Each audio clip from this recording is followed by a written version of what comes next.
Alright, we'll get things going by starting the stopwatches on each phone and then jump right into the first row of system apps, where both phones are able to snap that selfie and load up the other system apps at nearly identical rates, but in Facebook and Snapchat, the Galaxy Note 8 is able to get the step over the iPhone 10, only to lose that lead as the iPhone 10 blazes through Photoshop and begins working on Lapsit. And it doesn't look like the iPhone 10 is going to give up any ground either, with it just flying through Lapsit and quickly loading up Subway Surfers. So the iPhone 10 has created a nice little lead for itself halfway through this first lap. It definitely seems faster than what we saw from the iPhone 8 Plus, which can most likely be attributed to both iOS 11.1's optimizations, as well as the new swipe up gesture compared to the home button, which helps make jumping in and out of apps a little bit faster. Which, speaking of, the iPhone 10 finishes up with Fit the Fat and moves on to Bullet Force, where the Galaxy Note 8 continues to fall behind, but it's still technically not out of it, with 5 more apps remaining here in the first lap and the entire second lap left to go.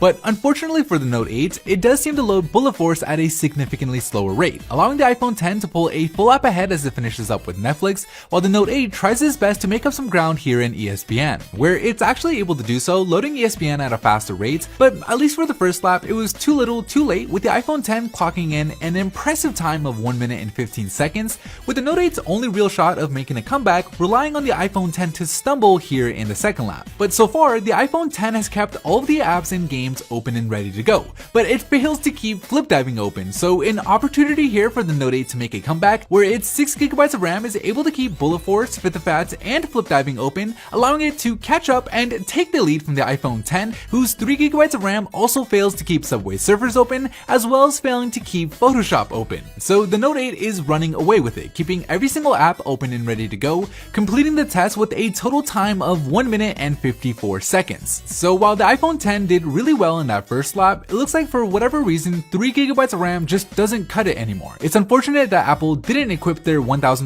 smartphone with at least 4GB of RAM, causing it to finish 13 seconds later with a total time of 2 minutes and 7 seconds, making the winner the Galaxy Note 8. Here are the individual app load times from the first lap, where the iPhone 10 and the A11 Bionic chip did manage to outperform the Galaxy Note 8 in the more heavy-duty apps, while the Note 8 generally had the advantage in the more lightweight apps. Anyways, that is it for me in this video. Thank you guys for watching, and as always, I'll see you in the very next episode.